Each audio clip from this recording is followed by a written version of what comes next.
Chẳng phải chúng ta đang sống trong thời đại tuyệt vời nhất sao? Ý tôi là, hãy nhìn thế giới xung quanh chúng ta. Xã hội hiện đại mang đến cho chúng ta những khả năng vô tận. Ngược lại với ông bà của chúng ta, và tổ tiên chúng ta, những người được yêu cầu chỉ cầu nguyện với Chúa, sinh con, làm việc và im lặng. Chúng ta, những đứa trẻ của chủ nghĩa hiện đại và chủ nghĩa tân tự do, có thể trở thành bất cứ điều gì chúng ta muốn. Chúng ta có thể trở thành CEO của các công ty khởi nghiệp của chính mình, người hối hả, người đổi mới, ngôi sao YouTube, người mẫu Instagram, vân vân, tùy bạn kể tên. Bạn chỉ cần làm việc chăm chỉ và sống bằng gạo và đậu trong 5 năm và bạn sẽ đạt được điều đó. Và tất nhiên, điều này áp dụng cho tất cả mọi người. Vì vậy, hãy thoát khỏi cái thói lười biếng của mình, hãy bắt đầu mài dũa, hãy lắng nghe các nhà tạo động lực, các sát, và bạn sẽ sớm trở thành một trong những người giàu có và thành công. Vì này, bạn không muốn trở thành kẻ thua cuộc, phải không? Tất nhiên là không rồi. Bạn đang chờ đợi điều gì? Thật không may. Bên dưới bề mặt hào nhoáng của cơ hội vô tận này lại có một mặt tối hơn. Triết gia người Đức gốc Hàn Quốc Byung-chul Han lo ngại rằng xã hội tư bản của chúng ta đang ngày càng dẫn nhân loại đến tình trạng kiệt sức tập thể và nhiều vấn đề khác, chẳng hạn như lòng tự ái và sự chú ý thái quá. Cuốn sách The Burnout Society của ông giải thích những tác động của xã hội thành đạt ngày nay và lý do tại sao mọi người lại kiệt sức và mất kết nối hơn bao giờ hết. Video này khám phá lời cảnh báo của Byung-chul Han đối với thế giới, xã hội kiệt sức.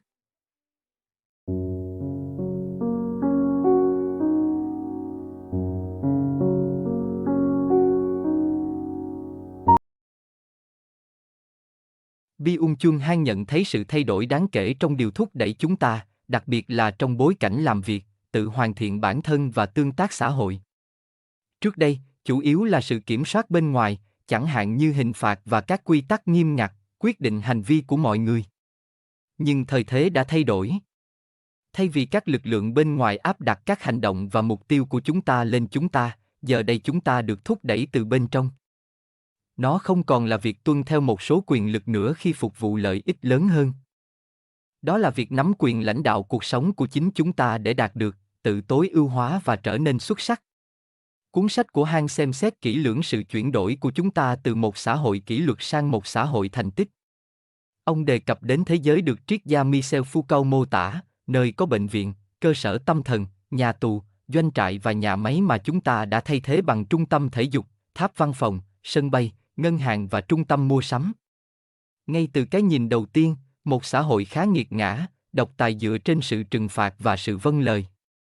Được đặc trưng bởi các quy tắc và hạn chế, đã nâng cấp thành một xã hội lấp lánh, giải phóng, có đặc điểm là tự do và cơ hội. Chủ nghĩa tư bản, chủ nghĩa tự do hay chủ nghĩa xã hội theo định hướng thị trường mới đã đến rồi đấy mọi người ạ, đó là lĩnh vực của lon không đấy, như Han nói. Tại đây, chúng ta có thể trở thành phiên bản tốt nhất của chính mình. Thật tuyệt vời khi có được tất cả sự tự do này, tất cả những nguồn lực và cơ hội này, tất cả những hướng đi mà chúng ta có thể hướng tới trong cuộc đời mình phải không? Ý tôi là, hãy lấy tổ tiên nghèo khổ của chúng ta từ thời đại công nghiệp làm ví dụ, họ chỉ có thể mơ ước có cơ hội thăng tiến trong công ty, có thể chọn giữa 12 loại kem đánh răng hay trà sữa phun topping và đi du lịch khắp thế giới, tìm hết 7 du lịch này đến 7 du lịch khác, thu thập các bức ảnh tự chụp trên Facebook với một số nét tương đồng mơ hồ với Taj Mahal ở nền tảng để cập nhật thông tin về độ giàu có ảo ảnh trên mạng xã hội. Điều xảo quyệt của xã hội thành tựu là, với tư cách là thành viên của xã hội đó, chúng ta nghĩ rằng mình tự do, nhưng như Han đã nói rõ, chúng ta không như vậy. Xã hội thành đạt cũng có những hạn chế, nhưng chúng ẩn giấu và nghịch lý đến mức hầu hết mọi người thậm chí không nhận ra điều đó. Ma trận thực sự là xã hội ngày nay, một ảo tưởng nổi tiếng về tự do và cơ hội vô tận, mà trên thực tế là một trong những nhà tù khéo léo nhất từng được tạo ra. Và tự do mà chúng ta đấu tranh, và một số thậm chí sẵn sàng chết vì nó, là viển vông. Chúng ta không tự do, một trong những khác biệt cơ bản giữa xã hội kỷ luật và xã hội thành tích là điều mà Han gọi là sự tiêu cực của nên so với sự tích cực của có thể. Trong trường hợp nên, có một thế lực bên ngoài bảo chúng ta phải làm gì, đặt ra những hạn chế đối với chúng ta, áp đặt các quy tắc. Chúng ta có thể thấy sự chuyên chế của nên như một tên chủ nô theo nghĩa bóng hoặc nghĩa đen, đánh đập những người hầu của mình phải phục tùng, buộc họ phải làm việc. Lấy ví dụ, một người tên là Kim Jong-un, giống như những người tiền nhiệm của mình, đưa mọi người vào trại tù, ép họ lao động, từ đó, thúc đẩy nền kinh tế đất nước. Cách tiếp cận của người quản lý nô lệ có tác dụng ở một mức độ nhất định. Chỉ cần bạn tiếp tục ép buộc mọi người, trừng phạt và đe dọa, họ sẽ, ít nhất là đa số, làm những gì được yêu cầu. Tuy nhiên, phương pháp này cũng có nhiều trở ngại, trước hết, cần rất nhiều nhân sự và nỗ lực để buộc một phần đáng kể dân số phải làm việc và đảm bảo mọi người đều tuân thủ. Và còn nhân quyền thì sao? Nói chung, mọi người không thích bị ép buộc và áp bức, chứ đừng nói đến việc bị tra tấn. Vì vậy, luôn có nguy cơ xảy ra bạo loạn và các hình thức bất ổn xã hội khác. Nói tóm lại, sự chuyên chế của nên khá rắc rối. Han nhận thấy rằng phương pháp có thể hiệu quả hơn. Tôi trích dẫn, tính tích cực của có thể hiệu quả hơn nhiều so với tính tiêu cực của nên. Do đó, vô thức xã hội chuyển từ nên sang có thể. Chủ đề thành tích nhanh hơn và hiệu quả hơn so với chủ đề vâng lời. Kết thúc trích dẫn.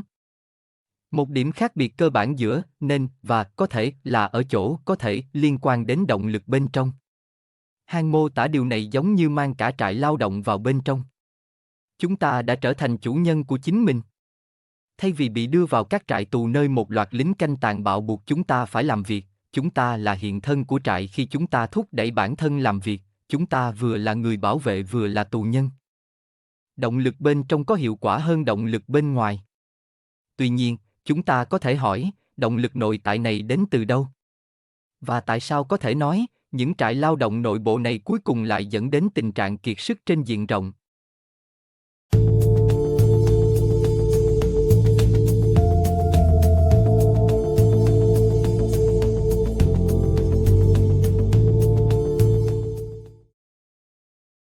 Ý tưởng về quyền tự do làm bất cứ điều gì, trở thành bất cứ điều gì bạn muốn, giàu có, nổi tiếng, thành công, nghe có vẻ thật mê hoặc. Thế giới đã trở thành sân chơi của chúng ta, một vùng đất rộng lớn với vô số cơ hội, nơi mọi ước mơ của chúng ta đều trở thành hiện thực. Chúng ta không còn quá quan tâm đến việc đáp ứng các nhu cầu cơ bản thiếu ăn thiếu mặc của mình hay chịu đựng dưới sự áp bức, bóc lột, tất cả chúng ta đều hướng tới việc tối ưu hóa bản thân, xây dựng lối sống đích thực và trở thành phiên bản tốt nhất của chính mình. Tự hoàn thiện và phát triển bản thân bản chất không phải là xấu, nhưng chúng ta cũng có thể lạm dụng nó. Vấn đề với xã hội thành đạt là các thành viên của nó có xu hướng được thúc đẩy từ bên trong để nỗ lực vượt quá khả năng của họ. Việc mài dũa và thăng cấp liên tục dẫn đến tình trạng kiệt sức trầm trọng được gọi là kiệt sức. Han nói về sự chuyên chế của sự tích cực. Hãy cùng khám phá ngắn gọn sự phân đôi giữa sự tích cực và tiêu cực mà Han trình bày trong cuốn sách của mình. Trong trường hợp này, tính tích cực đề cập đến hành động của chúng ta nhằm đạt được thành tích. Tối ưu hóa bản thân, theo đuổi mục tiêu và khả năng vô tận, lon không đáy. Sự tiêu cực liên quan đến các quy tắc, hạn chế, ràng buộc và ranh giới, cũng như những thứ như sự buồn chán, chờ đợi và suy ngẫm. Sự tiêu cực là nguyên nhân ngăn cản chúng ta theo đuổi thành tích và tối ưu hóa bản thân. Chủ đề về thành tích là một sự tích cực kỳ lạ. Tất cả chúng ta đều biết những người có động lực quá mức này, những người luôn luôn bật, họ nhảy ra khỏi giường, uống thuốc sổ hay vài liều dopamine, xuất hiện tại nơi làm việc vào sáng thứ Hai với tâm trạng tràn đầy hứng khởi và làm việc liên tục suốt cả tuần. Nghiền ngẫm, cố gắng để cải thiện bản thân và những người xung quanh, luôn nghĩ đến các cơ hội, sự phát triển, sự cải thiện, nâng cao hiệu suất. Chúng ta tôn vinh những người này, các công ty yêu thích họ. Họ là hình mẫu của xã hội thành đạt.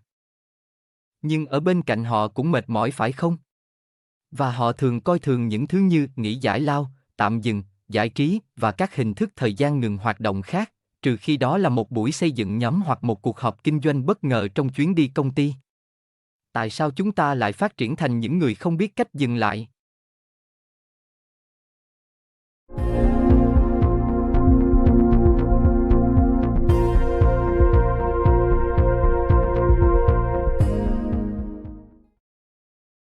Chúng ta có vẻ là những chủ thể tự do trong xã hội thành tựu, nhưng chúng ta chưa thu hồi khía cạnh nên. Từ nên vẫn ở đó nhưng ở dạng khác. Theo Han, điều răn mới của xã hội lao động hậu hiện đại là mệnh lệnh phải đạt được. Không chỉ là chúng ta có quyền tự do để đạt được thành tích được mong đợi, cũng giống như xã hội kỷ luật mong đợi sự vâng lời. Không hoạt động trong xã hội thành tích không phải là không có hậu quả, như Han đã nêu, xã hội kỷ luật vẫn bị chi phối bởi không. Tính tiêu cực của nó tạo ra những kẻ điên khùng và tội phạm. Ngược lại, xã hội thành đạt tạo ra những người trầm cảm và thất bại. Kết thúc trích dẫn, theo Han, áp lực phải đạt được là nguyên nhân gây ra trầm cảm. Chúng ta liên tục tạo áp lực này cho bản thân, dẫn đến việc tự lợi dụng bản thân và thường đặt ra những kỳ vọng cao, không thực tế cho bản thân, thường dẫn đến sự khác biệt sâu sắc giữa nơi chúng ta tin rằng mình nên đứng và nơi chúng ta thực sự đứng. Việc đạt được mục tiêu luôn bị thiếu do các cột khung thành luôn thay đổi. Han lập luận rằng, kẻ bóc lột đồng thời cũng là kẻ bị bóc lột.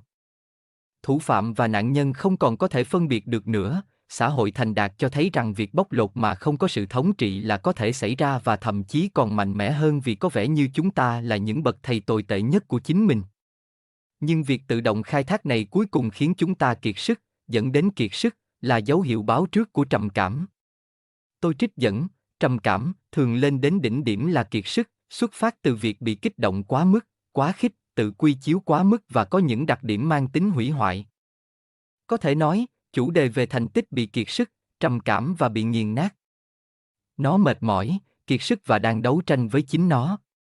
Hoàn toàn không có khả năng bước ra ngoài, đứng bên ngoài chính mình, dựa vào người khác, vào thế giới, nó tự khóa hàm mình, nghịch lý thay, điều này lại khiến bản thân trở nên trống rỗng và trống rỗng.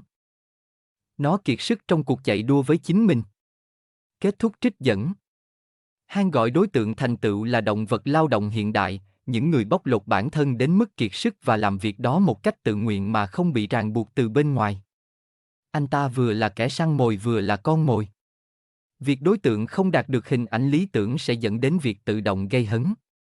Bị cai ngục đánh đập đã được thay thế bằng việc tự đánh đập bản thân dưới hình thức kỳ quái, những yêu cầu, hạn chế tự đặt ra, tự mắng mỏ và tự gây căng thẳng.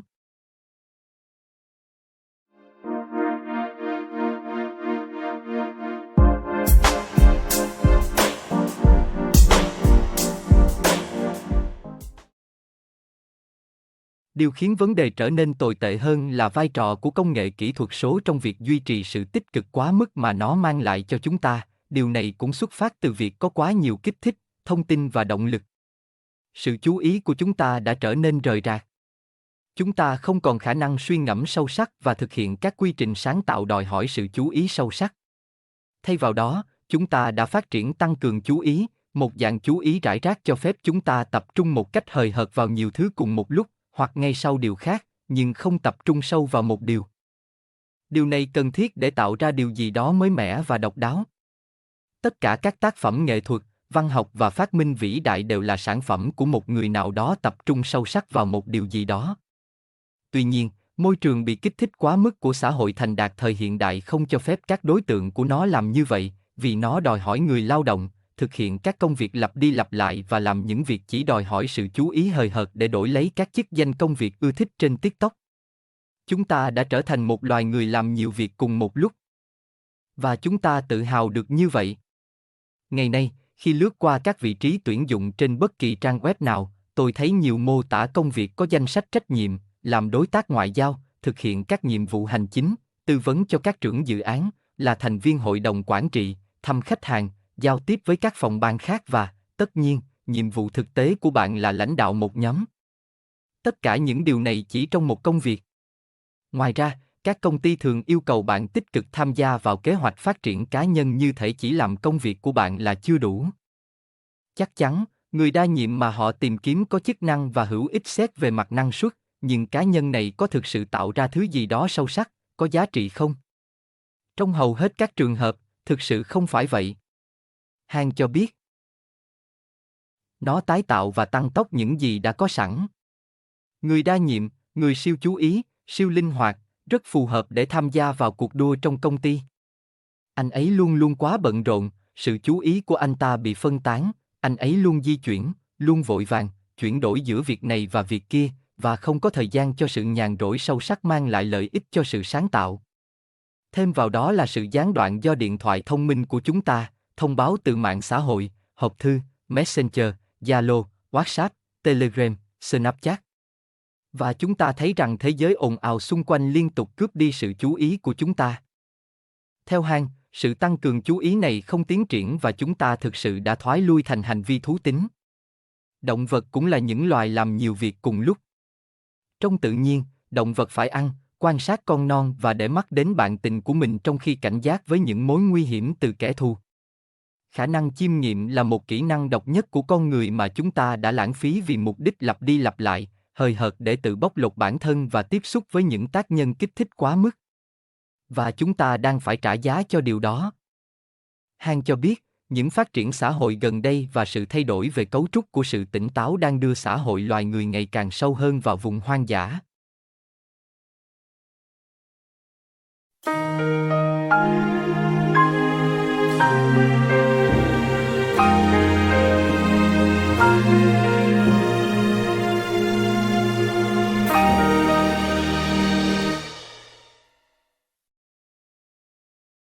Theo Han, chúng ta đã trở thành những doanh nhân của chính mình, những thành tựu mang tính cá nhân cao với cái tôi sẵn sàng bùng nổ, chịu đựng áp lực phải hoàn thành liên tục.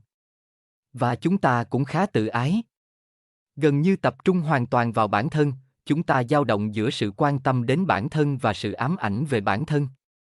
Nhìn chung, tình bạn và nhiều mối liên hệ khác với cộng đồng đã mất đi ý nghĩa và thiếu chiều sâu. Các mối quan hệ chỉ thoáng qua và mang tính giao dịch. Chế độ một vợ một chồng nối tiếp đã trở thành chuẩn mực. Trong mạng xã hội, chức năng của bạn bè chủ yếu là nâng cao lòng tự ái bằng cách dành sự chú ý, với tư cách là người tiêu dùng, vào cái tôi được trưng bày như một món hàng, Han nói. Tất cả đều là về tôi. Chủ đề về thành tích không góp phần tạo nên một mục đích lớn lao hơn. Nguyên nhân lớn hơn đồng nghĩa với dự án mà chúng tôi gọi là tôi, một sự theo đuổi không ngừng nghỉ được thúc đẩy bởi những kỳ vọng của xã hội, dẫn đến kiệt sức, đuối sức, bệnh tâm thần và trong trường hợp xấu nhất là tự hủy hoại. Bây giờ, chúng ta có thể làm gì để bảo vệ mình khỏi xã hội thành đạt không? Cuốn sách của Byung-chul Han không phải là một cuốn sách self-help. Nó không cung cấp hướng dẫn thực tế từng bước để thoát khỏi cuộc đua hoặc chống lại tình trạng kiệt sức. Nhưng nó chứa đựng những ý tưởng đối trọng với lối sống suy nhược của chúng ta, bị đè nặng bởi sự tích cực quá mức, mà chúng ta có thể mô tả là kết hợp nhiều tiêu cực hơn vào cuộc sống của chúng ta. Tôi muốn nói, tất cả chúng ta hãy tạm nghỉ một chút, không chỉ sau công việc mà còn khỏi những kích thích quá mức làm mất khả năng chú ý của chúng ta và nhiều kỳ vọng xã hội biến chúng ta thành các trại lao động tự trừng phạt.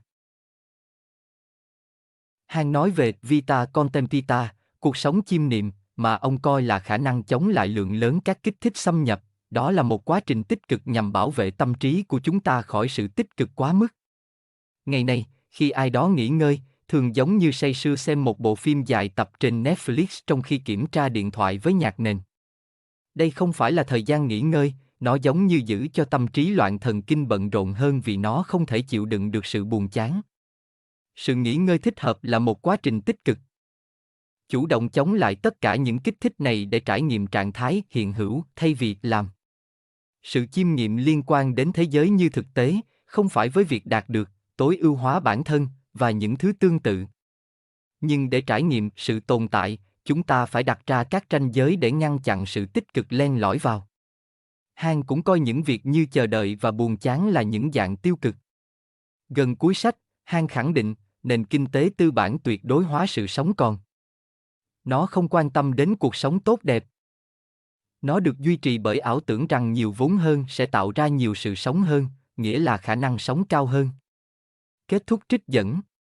Han viết rằng nền kinh tế tư bản chủ nghĩa lấy đi sự sống khỏi cuộc sống, điều này phức tạp hơn nhiều so với sức sống và sức khỏe đơn thuần. Chúng ta đã giảm bớt các chức năng và năng lực quan trọng của mình và chúng ta tìm cách tối đa hóa những chức năng này bằng mọi cách. Do đó, sự hưng cảm xung quanh sức khỏe nảy sinh.